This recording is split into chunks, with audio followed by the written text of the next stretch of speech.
आणि राजकीय वर्तुळाचं लक्ष वेधणारी बातमी. दोन्ही शिवसेना पुन्हा एकत्र येणार का असा प्रश्न उपस्थित झालाय. कारण नवी दिल्लीमध्ये दोन्ही शिवसेनेला एकत्र येण्याची साथ घालणारे बॅनर लावले आहेत. यामुळे राज्याच्या राजकारणात पुन्हा एकदा टाळीची चर्चा सुरू झाली.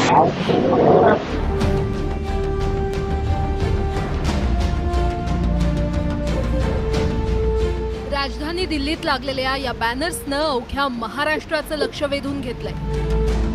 भगव्या रंगाच्या बॅनरवर ठळक मराठी शब्दात छापलेल्या ओळींनी शिवसैनिक चांगलेच उत्साहित झाले.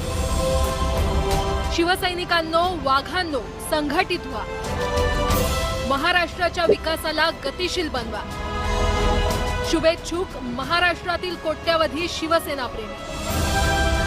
हा बॅनर पाहून उद्धव ठाकरे आणि एकनाथ शिंदेंची शिवसेना एकत्र येण्याची चर्चा सुरू झाली आहे. शिवसेना पक्ष 2 गटांमध्ये विभागल्यानं शिवसैनिकांची अवस्था कोणता झेंडा घेऊ हाती अशी झाली होती. मात्र लोकसभा निवडणुकीच्या निकालात दोन्ही शिवसेनेला चांगलं यश मिळालं. त्यामुळे दोन्ही शिवसेनांनी एकत्र यावं अशी भावना व्यक्त होऊ लागली आहे.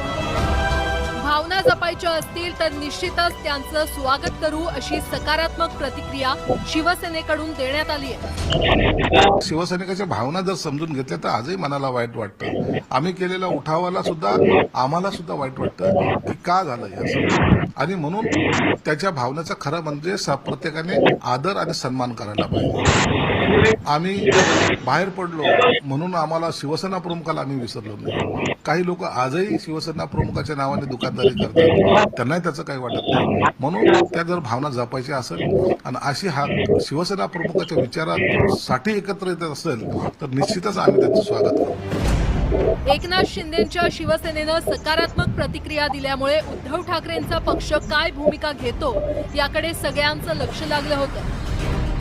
सामान्य शिवसैनिकांच्या भावनांचं स्वागत असं मत ठाकरे गटाकडून व्यक्त करण्यात आलं.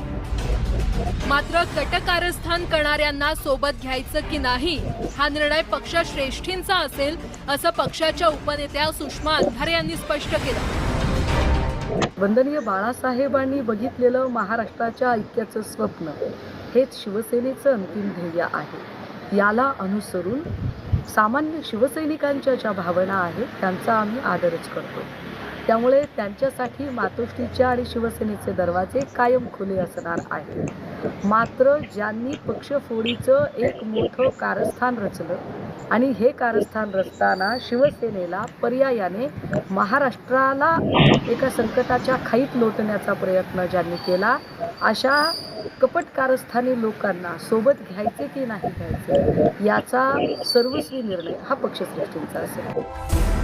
शिवसेनेमध्ये फूट पडण्याच्या घटनेला 2 वर्ष